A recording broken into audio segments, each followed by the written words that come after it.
quarta-feira de cada mês, nós temos um culto especial, o culto da família. E hoje eu tenho a honra de poder trazer a palavra para este culto e orar por todas as famílias.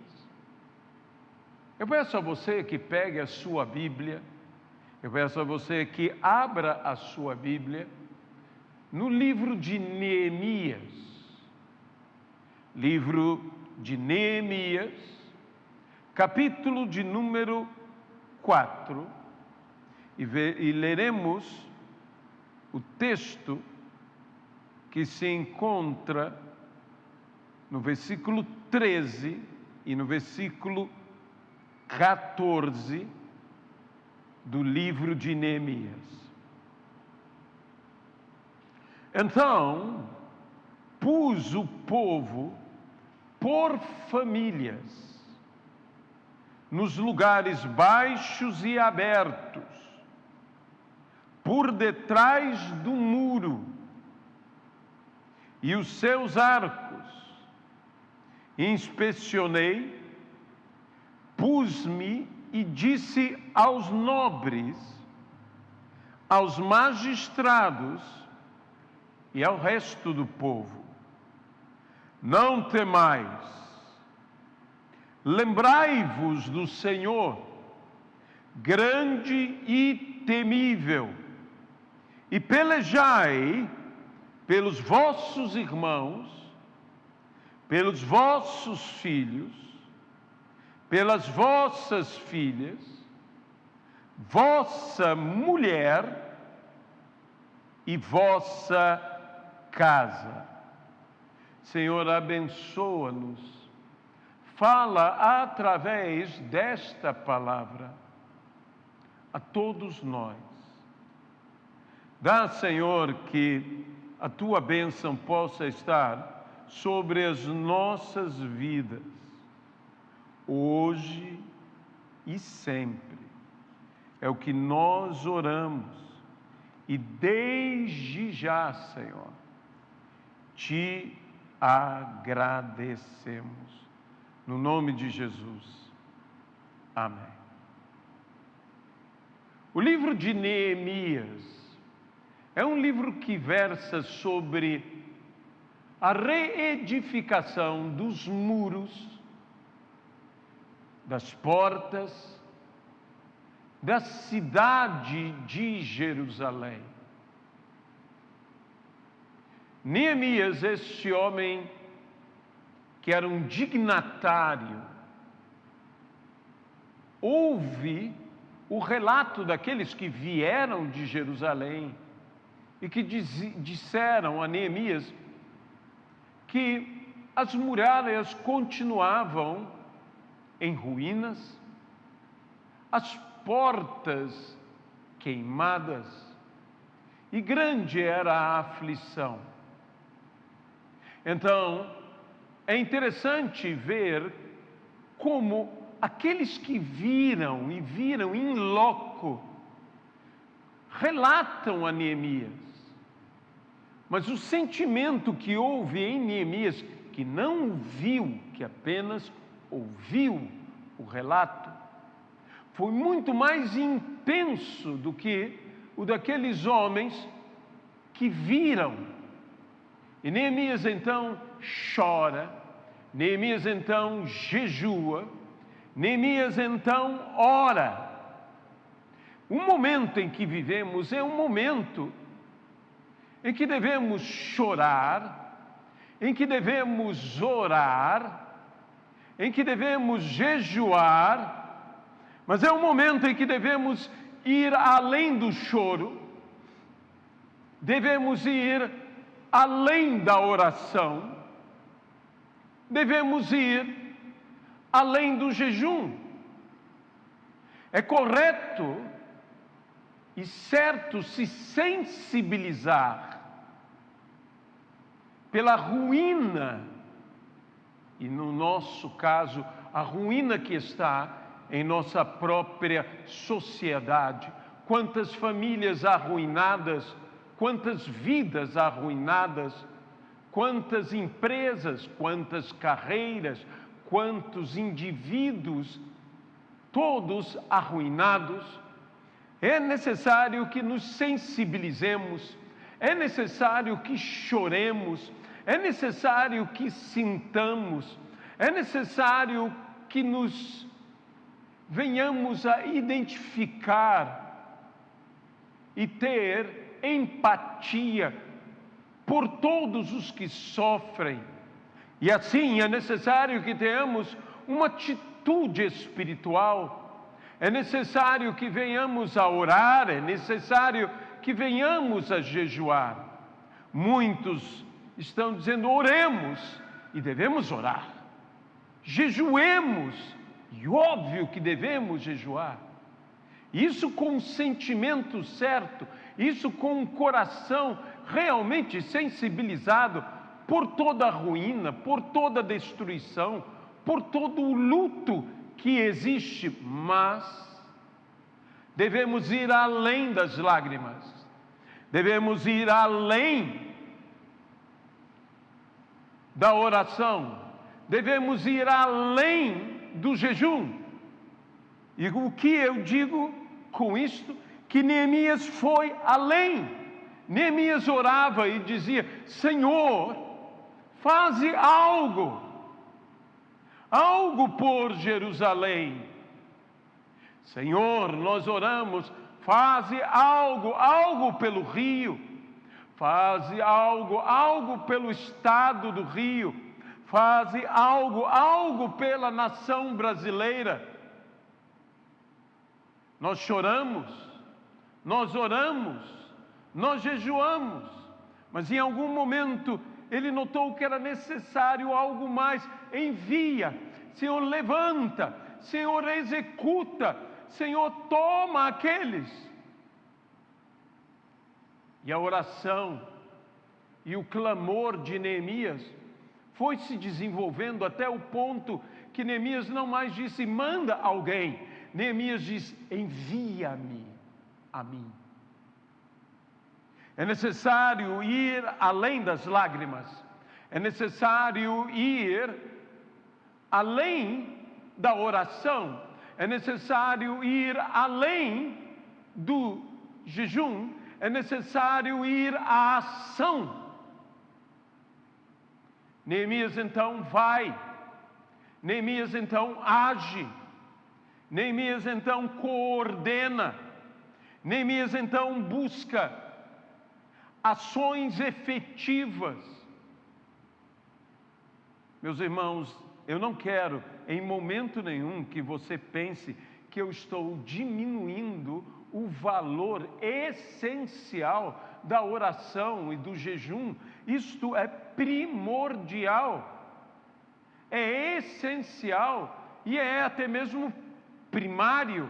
Deve ser por onde tudo começa: orando, jejuando, buscando a Deus, nos sensibilizando com o estado que o mundo e que essas famílias e todas as famílias estão vivendo.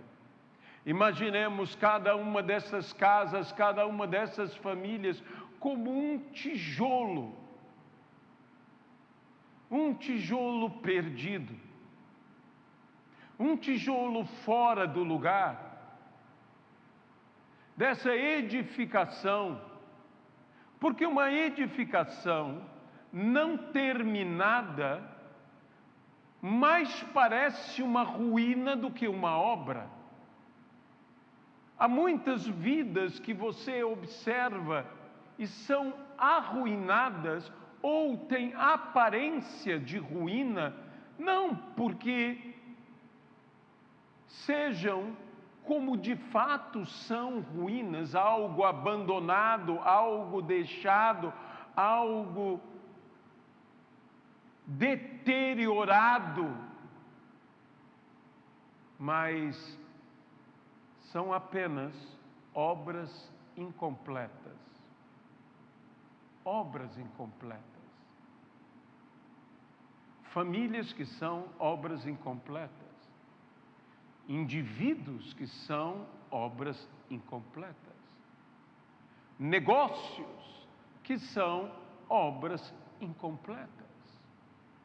Ministérios que são obras incompletas. Ações administrativas que são obras incompletas. Uma vez, e isso em várias cidades você encontra, mas eu me lembro de ter visto um viaduto que era uma obra incompleta, que não chegava a lugar nenhum, que começou a ser feito e chegou a um ponto em que ele simplesmente parou ali. E se alguém subisse por aquele viaduto, chegaria a um ponto que apenas o que veria é uma queda, uma obra incompleta. E que você olha, além do desperdício, o que você olha é uma ruína. Há muitas obras que a Bíblia diz que nós devemos primeiro sentar, planejar e assim edificar, para não ter começado a edificação, parar no meio. E alguns poderem dizer, como diz na parábola, este homem começou boa obra, mas não pôde completá-la. Meus irmãos, há muita boa intenção, há muita coisa boa. Quando alguém forma uma família, está bem intencionado. Eu acho que dificilmente, em um casamento, quando você vê aquelas pessoas no altar ou diante de um juiz, numa cerimônia civil, quando é perguntado, você aceita essa pessoa como seu esposo? Você aceita essa pessoa como sua esposa? E eles dizem, sim, eu aceito. Eu não creio que haja alguém mal intencionado dizendo, eu vou fazer da vida deste outro aqui um horror. Eu imagino que todas as pessoas que estão ali, se não são doentes, se não são loucas, se são pessoas normais, elas estão querendo acertar, elas estão começando uma boa obra. A pergunta é, elas conseguirão completá-la? Muitos fatores surgirão, muitos imprevistos. Quando você senta para calcular o trabalho, uma das coisas importantes, embora nós não possamos prever plenamente, mas é termos no planejamento os imprevistos. Estarmos preparados para as adversidades, para as contrariedades, para as dificuldades. Isso seria o quê? Um bom planejamento. Às vezes as coisas acontecem porque nos organizamos mal, porque planejamos mal, ou porque nos falta uma ação eficiente. Sabe, quando Neemias chega a Jerusalém, Neemias reúne as autoridades, Neemias reúne as famílias e Neemias faz uma coisa chamada coordenação, ele administra. É necessário que eu e você coordenemos administrando nossas vidas, nossas famílias, para fazer o quê?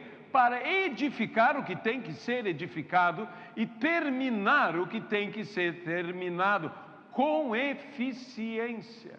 Mas surge um momento em que desafios, em que adversários, e esses adversários nem sempre são homens, mas sempre são adversidades que surgem contra nós. E então, Neemias poderia ter dito: cada um lute pela sua família. Mas o que ele disse é: lutem, não temam, sejam prudentes. Veja, havia um perigo real, e eu quero dizer uma coisa: há um perigo real hoje. Há um perigo real sanitário, há um perigo real econômico, há um perigo real moral, há um perigo real amplo. Há perigos reais. Mas o que ele disse: não temam. O que é isso? Não é negar a realidade, é enfrentar a adversidade. Nós não venceremos um problema apenas negando que o problema existe.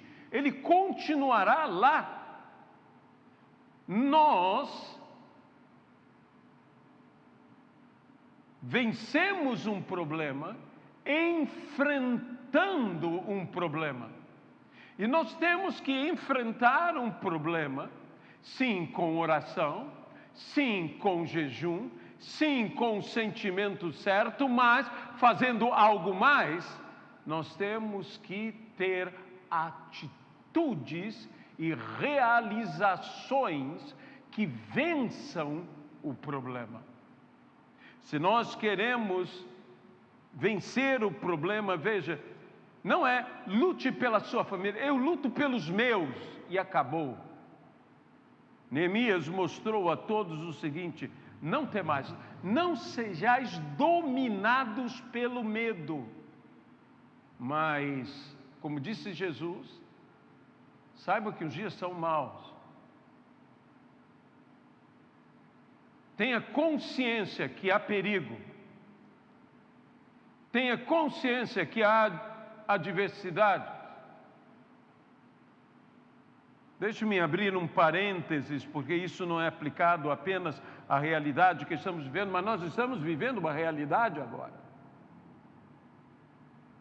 E essa pandemia, esse pandemônio que nós enfrentamos, uma das coisas que existe é um domínio do medo. O que eu farei? Negarei a realidade, serei um negacionista, palavra muito utilizada agora pela mídia. Não, não seja um negacionista, serei um realista.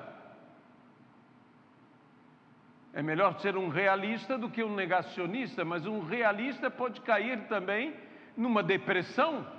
É tão realista que se deprime pelo peso da realidade. Serei simplesmente otimista.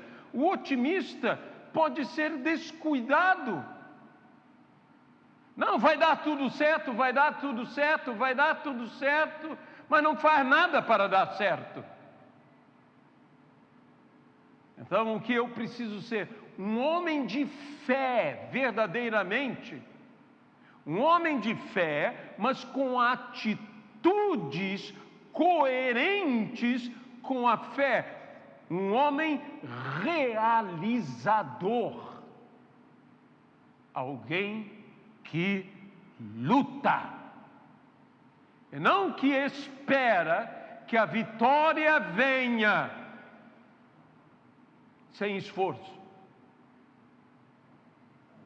Eu e você devemos entrar na luta, devemos entrar na guerra, devemos ir ao confronto. Como eu irei ao confronto? Com realizações concretas. Há fome? Então vamos agir. Lutai pelas vossas famílias. Não é eu dizer, então eu cuidarei da minha família. Não, eu tenho que cuidar de todas. Eu espero que você esteja me entendendo. Sabe o que isso está ensinando? Está ensinando a nações ricas que não adianta dizer, eu me basto, porque o problema é para as nações pobres. Este vírus ultrapassou todas as fronteiras, atingiu nações ricas, atingiu nações pobres, atingiu a todos. E está dizendo o seguinte, nós todos estamos num problema, numa tempestade. Foi dito, e muito bem dito, que não estamos todos no mesmo barco, isto é verdade. Estamos todos na mesma tempestade, porque tem gente que está se agarrando a um pedaço de madeira na tempestade, porque o barco já foi embora há muito tempo. Outros não, estão em grandes embarcações seguras, ou mais seguras. Mas é um momento que deveríamos ter a lei do mar. A lei do mar diz que quando você está numa embarcação e vê o náufrago, você acolhe o náufrago. Então, meus irmãos, se estamos na tempestade e se há gente náufraga, é momento de acolhermos ao náufrago. Essa é a lei do mar, até na guerra. Que uma vez, indo a pique o navio inimigo, deveria o navio adversário que derrubou, que fez ir a pique o navio, recolher, e não a brutalidade de matar. O que nós estamos fazendo? Será que nós estamos justamente olhando aquelas pessoas dizendo, bem, eu estou no meu navio, que se afoguem? Neemias então diz, lutai, veja, pelejai, lutai, pelos vossos irmãos, pelos vossos filhos, vossas filhas, vossa mulher, vossa casa. A casa do meu irmão da direita e a casa do meu irmão da esquerda me interessa. Eu preciso que todos prosperem, eu preciso que todos se salvem. É momento de lutarmos pelas famílias, sim. É momento de lutarmos pelos bons costumes, é momento de lutarmos pelo Evangelho, mas é momento de também alimentarmos o faminto, de levarmos remédio ao enfermo. Não, vamos orar para que sejam curados. Tiago diz, se teu irmão tem fome e frio e vem a ti, e você o diz que o Senhor te alimente e que o Senhor te aqueça, ele te chama de quê nas Sagradas Escrituras? Hipócrita. Vai e alimente e aqueça o teu irmão. Se nós amamos as famílias, então cuidemos das famílias. A minha pergunta é, o que você tem feito pela família do teu irmão? Pastor, mas nós estamos isolados. Isolados sim, afastados não. Eu convoco a você a repetir comigo esta palavra. Isolados sim. O isolamento social é uma necessidade, mas afastados não.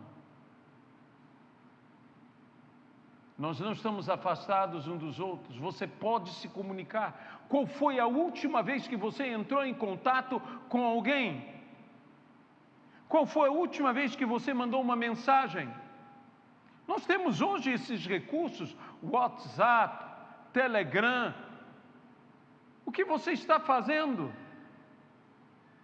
Qual foi a última vez que você fez um pequeno vídeo e mandou aquele teu amigo, aquela tua amiga, aquela família, aquele teu parente? Nós estamos apenas orando? Orar é bom e é correto e temos que orar, mas o que você tem feito? o que eu tenho feito, o que nós temos feito. Se você sabe que aquela pessoa está passando necessidade, olhe dentro dos teus recursos, lute pelo seu irmão, lute pela sua irmã, lute pelos seus filhos, lute pelas suas filhas, lute pela sua mulher, lute pela sua casa. Mas lute também pela casa de seu irmão, lute pela casa, pela outra igreja, pelo outro ministério. Vamos lutar uns pelos outros. Vamos entender que essa não é uma luta que eu me isolo e digo, bem, eu estou bem, e desculpe usar esse termo, que se danem os outros. Não, meu irmão, se meu irmão não estiver bem, eu não posso estar bem. Se meu irmão não tiver comida em sua mesa, eu não posso me sentir bem. Há um inimigo querendo destruir a família. Quantas famílias têm sido destruídas por esse vírus? Nós, como igreja, temos nos preocupado muito, e com razão, pela destruição dos bons costumes, pela luta contra a família, no padrão que a Bíblia nos ensina.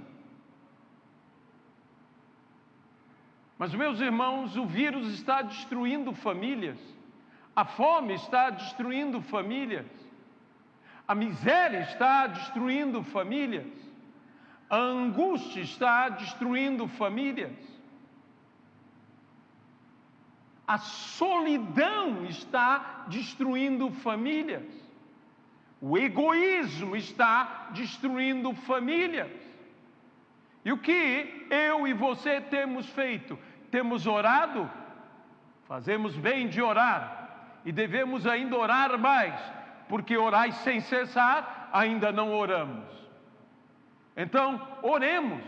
Temos jejuado, fazemos bem em jejuar, e graças a Deus que a Bíblia diz orai sem cessar, e não jejuai sem cessar, porque se você jejuar sem cessar, você morre.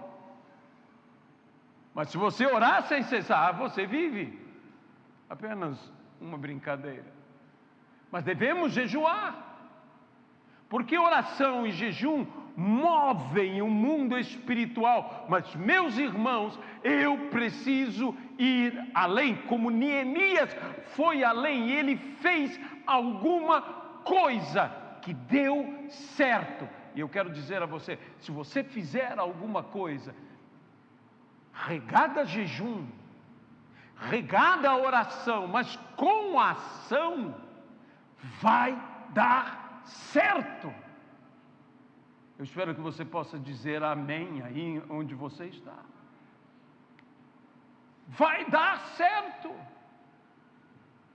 Mostra-me a tua fé sem obras, e eu com minhas obras mostrarei a minha fé. Isso não é um discurso sobre posicionamento político, isso é um discurso sobre posicionamento de vida, posicionamento de fé, sobre ser a grande família de fé, que a Bíblia nos diz, façamos o bem a todos. Isso é uma ordem bíblica, fazer o bem a todos. Você sabe que o seu porteiro está com uma necessidade, você sabe que alguma pessoa mais carente está com uma necessidade, e você nada faz, apenas ora, Deus nos cobrará isso. Famílias estão sendo destruídas porque ninguém lhes estende as mãos.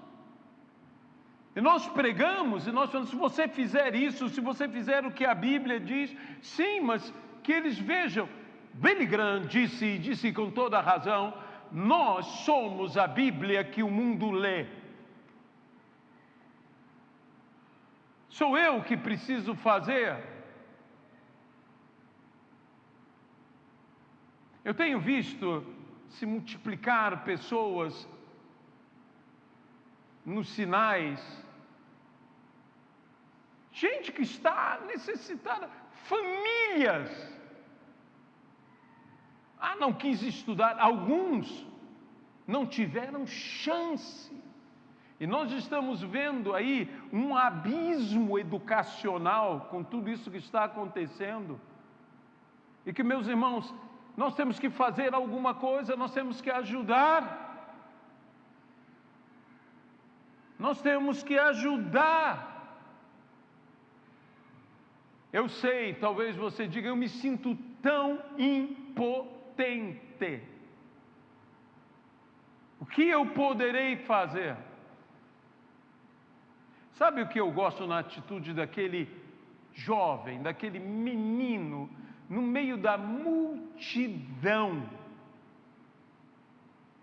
Da multidão que lá estava, 5.000 homens, fora mulheres e crianças, mas havia um jovem, havia um menino, e ele tinha algo. 5 pães e 2 peixinhos.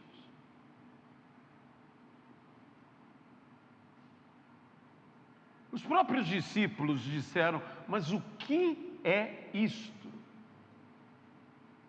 para tamanha multidão?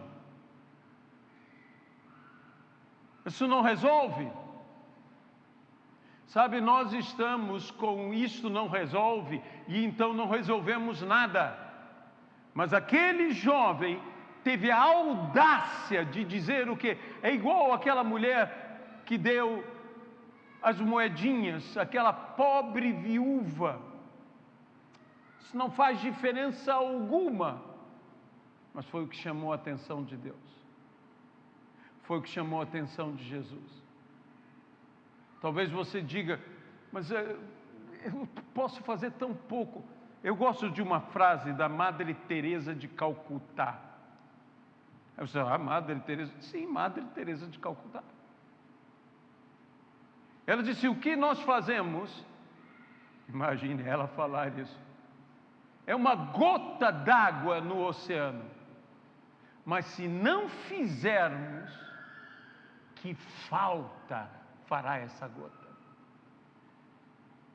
Eu concordo plenamente, é momento de eu fazer algo pela minha família. Agora eu irei num sentido para concluir.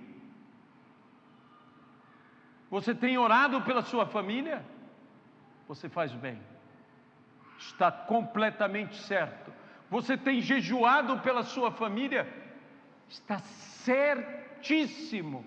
A minha pergunta é: o que você fez além disso? O que você fez além do jejum e da oração? Não, eu tenho orado, eu tenho jejuado e agora quem tem que fazer é Deus. Não. Deus fará, eu não tenho dúvida. Mas a minha pergunta a você é: você teve uma atitude como Neemias? E que chegou lá naquele ponto, quando o inimigo era real, ele disse: vamos, estejam todos prontos, na hora que for necessário, vamos lutar.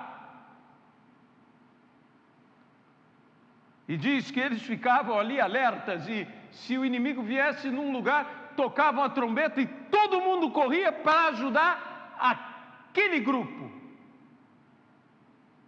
E se nós começarmos a fazer isso,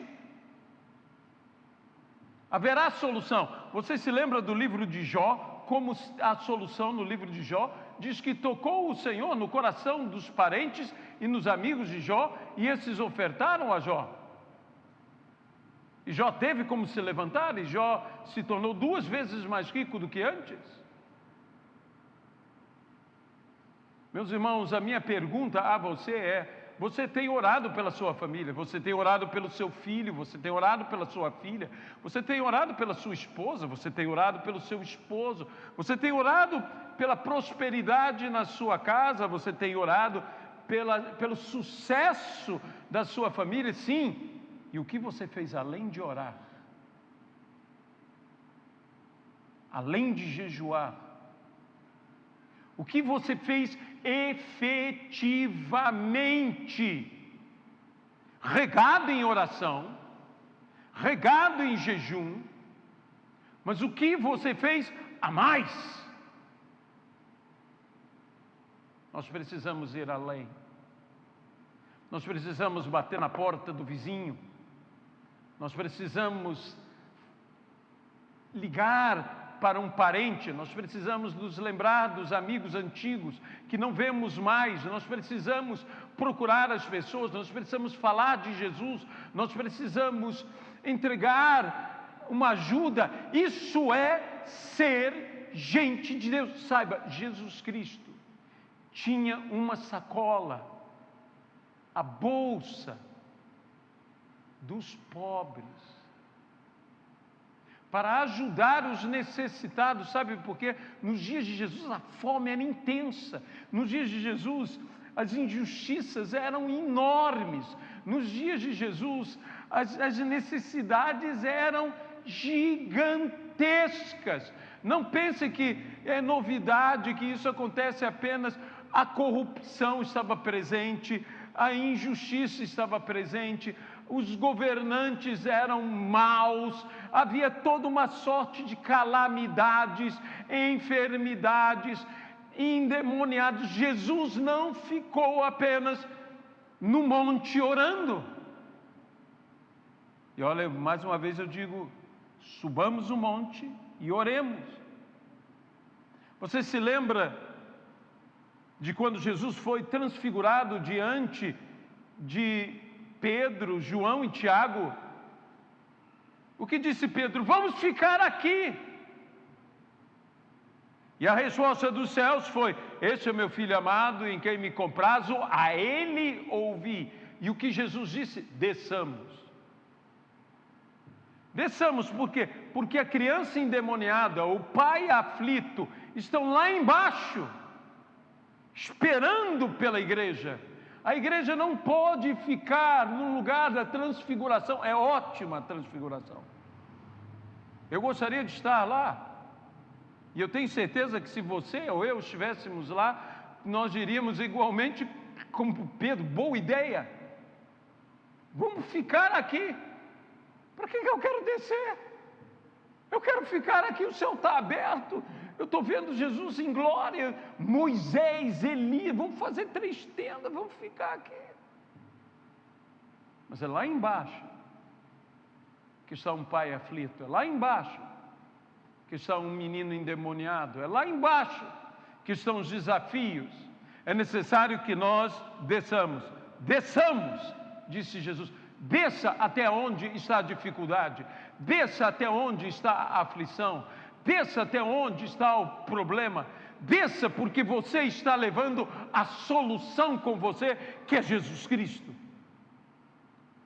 que vai libertar essa criança endemoniada, que vai tirar a aflição desse pai.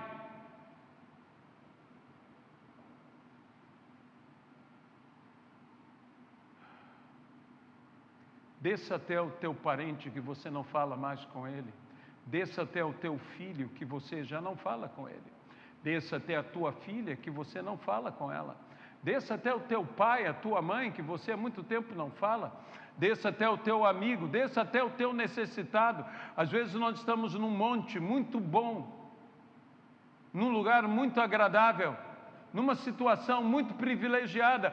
Desça ao desfavorecido, ao sem privilégios, que está lá embaixo, que está chorando, que está gritando, que está querendo uma solução. Vá até a pessoa, vá e lute pelo seu irmão, pela sua irmã, lute pelos seus filhos, pelas suas filhas, pela sua esposa, lute pela sua casa, lutai pela vossa casa.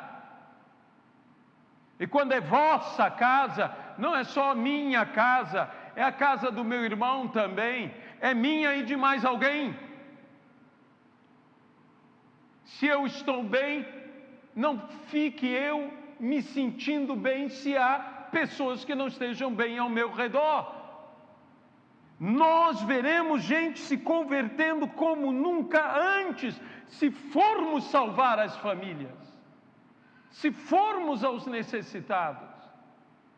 Não vá. As pessoas dizem: eu posso entrar na presença do Senhor de mãos vazias? Meus irmãos, e podemos entrar na casa dos outros de mãos vazias. Em tempo como estes, temos que levar algo conosco. Temos que levar alguma coisa. Eu quero propor um desafio a você.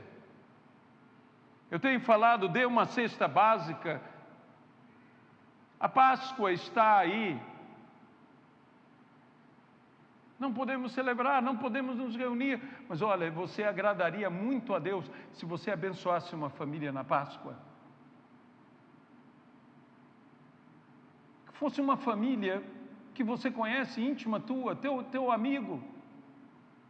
Faça algo, não fique apenas no Monte da Transfiguração. Faça algo, não fique apenas orando e jejuando. Faça algo.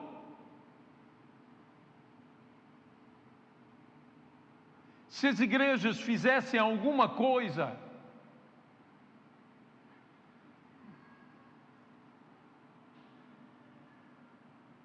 um amigo meu de Ponta Grossa, pastor Lucas, vendo as dificuldades que médicos, enfermeiros e todos que estão na linha de frente vivendo, ouvindo um membro da sua igreja que é enfermeira, dizendo: às vezes nós não temos tempo nem para parar, nem para comer. Ele resolveu fazer um ato de esperança, levando esperança. O que ele fez junto com a igreja? Fizeram pequenos kits, suco de frutas, com um biscoito, umas guloseimas assim, com um versículo bíblico, com uma palavra dizendo: estamos orando por você, e deixando um telefone dizendo: se você quiser pedir oração, peça. Foi um impacto tão grande na sociedade, meu irmão, tão grande, que o próprio jornal da cidade, noticiando pela televisão, vinculou isso. Eu compartilhei com os nossos pastores. Não foram eles que fizeram. O que eles fizeram? Fizeram uma coisa pequena, não é verdade? Talvez você possa fazer isso. Talvez você possa fazer isso.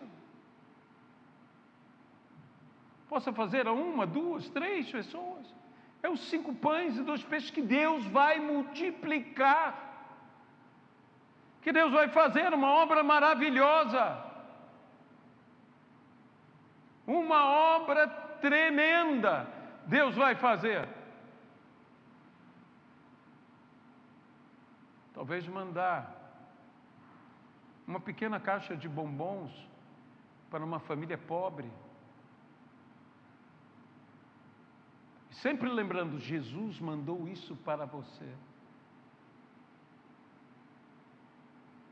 Você dirá: mas Páscoa não é bombom, mas criança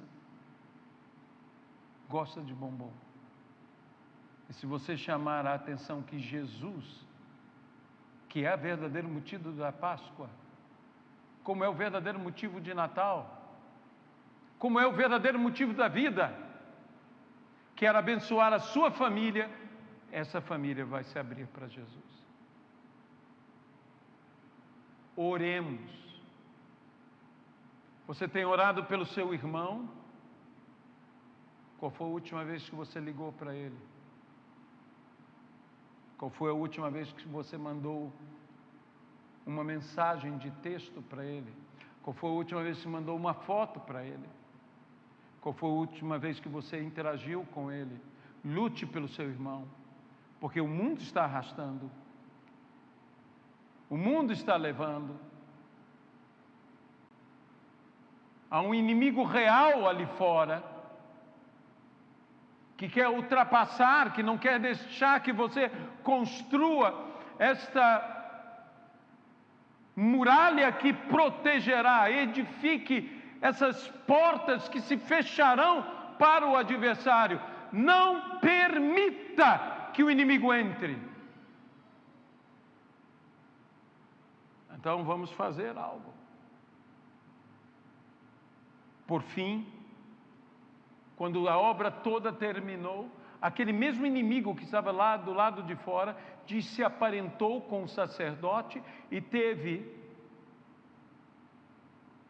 um quarto dentro da casa do Senhor. Sabe, não basta você expulsar Tobias, Sambalá e Tobias. Você tem que tirar tudo que dá conforto, tudo que é de Tobias da sua vida. Os móveis de Tobias. Despejar. Não basta expulsar o diabo, você tem que despejar o diabo. Todos os utensílios, todos os móveis, tudo o que faz o diabo ter conforto dentro de nós, despeje. Mande o diabo sair de uma vez por todas. Despeje da tua vida, despeje da tua família, e vamos despejar também do santuário, do templo, das igrejas.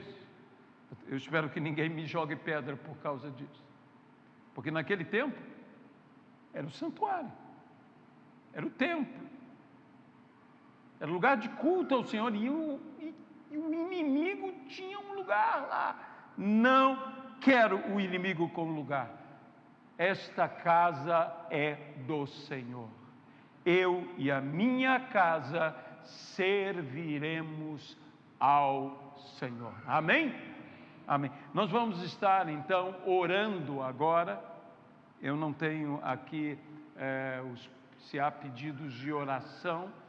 Eu não tenho aqui os pedidos, mas nós vamos estar orando. O meu está aqui, eu estou vendo que há pedidos aqui, mas eles estão assim, longe, longe, longe, longe. Mas vou pegar aqui o meu celular para podermos ler aqui. Eu lerei para que ponha.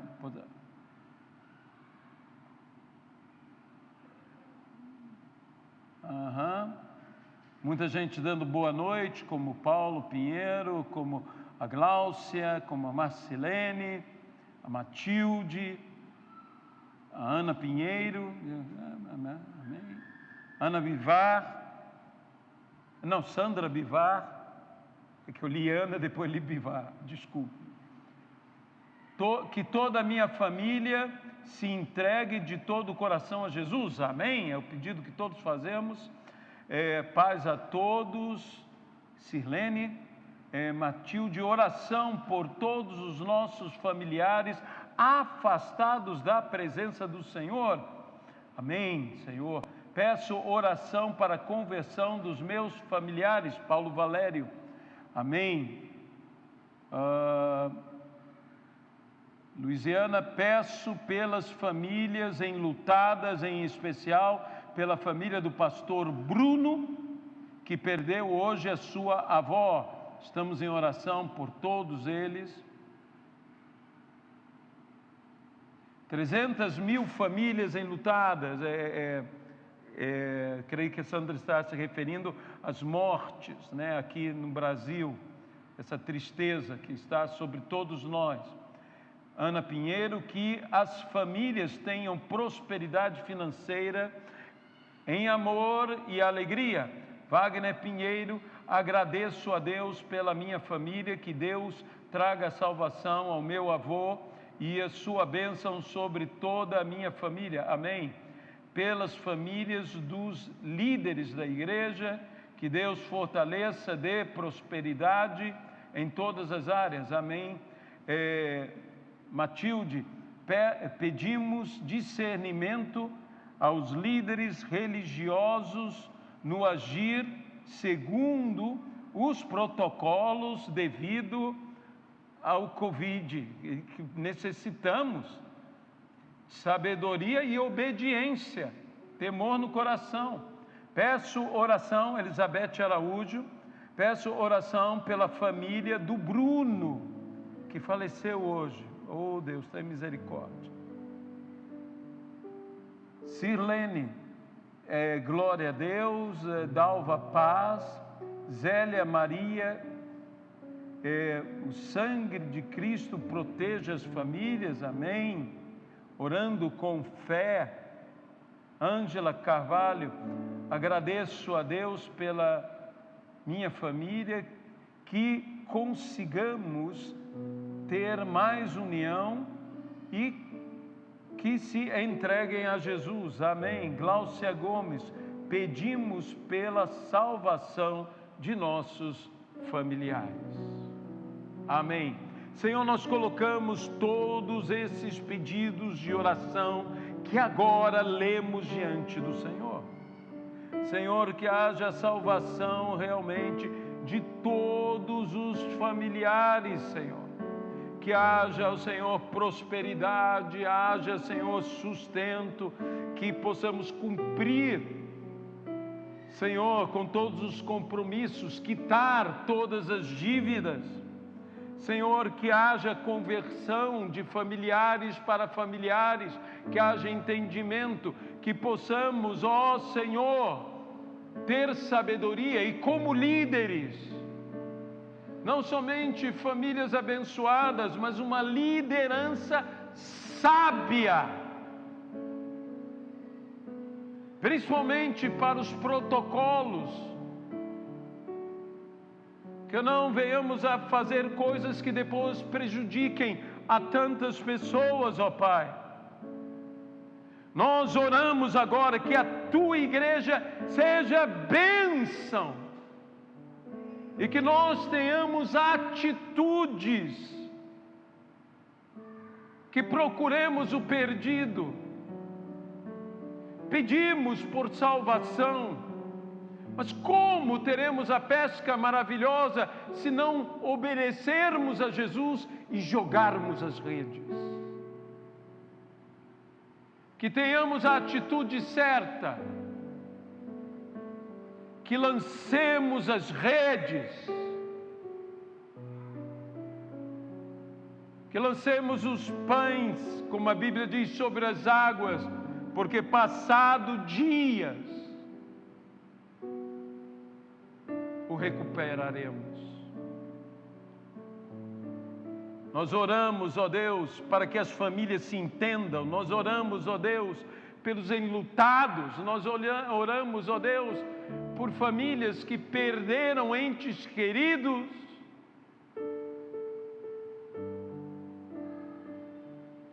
Que o Senhor tenha misericórdia e que nós tenhamos misericórdia. Que nós tenhamos compaixão. Que nós possamos, ó Deus, ter empatia